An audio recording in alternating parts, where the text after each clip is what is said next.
Hi everyone, welcome to Padmavathi gardening. இன்றைக்கி வீடியோவில் என்ன பார்க்க போகிறோன்னா, நம்ம சாமந்தி செடி நட்டால் எப்படி மண் இருக்கணும்னு சொல்கிறேன். ஏன்னா ஹைப்ரிட் சாமந்திக்கு உங்களுக்கு பொதுவாகவே நிற்காது நம்மக்கிட்ட. அதுவே நாட்டு சாமந்தியெல்லாம் ரொம்ப நாள் நம்ம வளர்க்கலாம். எத்தனை வருஷம் வேணாலும் ஒரு செடி வாங்கி நம்ம நட்டதுக்கப்புறமா நம்மக்கிட்ட இருந்துகிட்டே இருக்கோம். ஆனால் இந்த ஹைப்ரிட்டுக்கு மட்டும் நான் மண் சொல்கிறேன் உங்களுக்கு.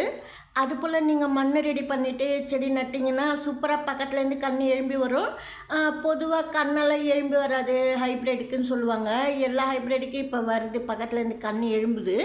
அதனால் நீங்கள் என்ன பண்ணுறீங்கன்னா, மண் கரெக்டாக நான் சொல்கிற போல் ரெடி பண்ணிவிட்டு மக்கை வச்சுட்டு போட்டிங்கன்னா சூப்பராக இந்த ஹைப்ரிட் சாமந்தி நல்லா வளரும்.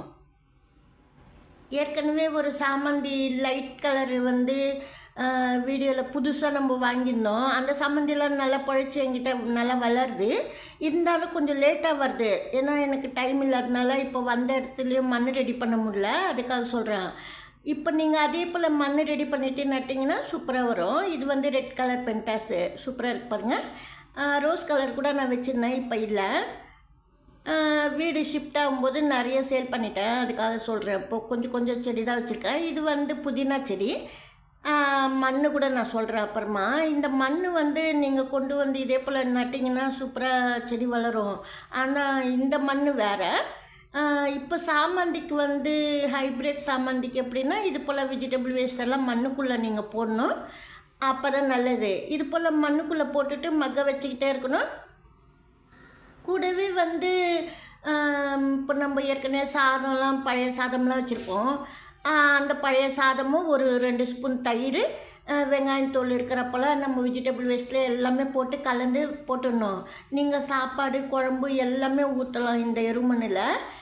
சாதம் நிறைய மிச்சமானா கூட ஒரு தொட்டிக்குள்ளே நீங்கள் மண் போட்டுட்டு இது போல் போட்டுகிட்டே வரணும். காய்கறி வேஸ்ட்டு, பழைய சாதம் அது போல் போட்டுட்டு தயிர், சாம்பார் எல்லாமே நீங்கள் போடலாம். இது எல்லோ ரோஸு.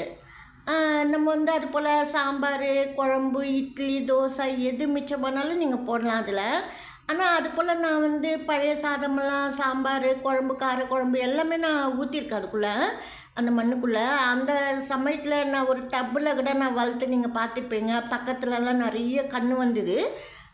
அது போல் வரணுன்னா நீங்கள் இது போல் சாதமெல்லாம் சேர்க்கணும். அது தனியாக நீங்கள் மண் ரெடி பண்ணிக்கோங்க. சப்போஸ் அது போல் லேட் ஆகும்னா நீங்கள் லேட்டாக ஆனாலும் பரவாயில்லன்னு சொல்லிட்டு அது போல் மண் ரெடி பண்ணிட்டதுக்கப்புறமா நீங்கள் செடி நட்டுக்கலாம். சூப்பராக ஹைப்ரிட் நல்லா வளரும். ஏன்னா இது சாதாரணமான ஒரு மண்ணில் நீங்கள் நட்டால் சரியாக வராது, கொஞ்ச நாள் வளர்ந்து போயிடும். இப்போ நான் சொல்கிற மண் ரெடி பண்ணிட்டீங்கன்னா சூப்பராக வரும். ஏன்னா பழைய சாதம் குழம்புலாம் ஊற்றி நல்லா மக்கை வச்சுட்டு ஒரு 2 months ஆகும் நீங்கள் மக்கை வைக்கிறதுக்கு. அதுக்கப்புறமா நீங்கள் மணல் கூட சேர்க்கணுன்னு அவசியமே இல்லை, நல்லா வளரும் அந்த மண்ணிலேயே சாமந்திக்கு மட்டும் நீங்கள் இது போல் மண் ரெடி பண்ணிவிட்டு நட்டுக்குங்க. இது டேசி ஃப்ளவர் பிளான்ட்டு, ஊதா கலரு சூப்பராக இருக்கு பாருங்கள். இது ஏற்கனவே ரெட்டு நான் சொல்லியிருக்கேன், பென்டாஸு. இந்த வீடியோவில் தான் பிடிச்சிருந்தா லைக் பண்ணுங்கள். நன்றி.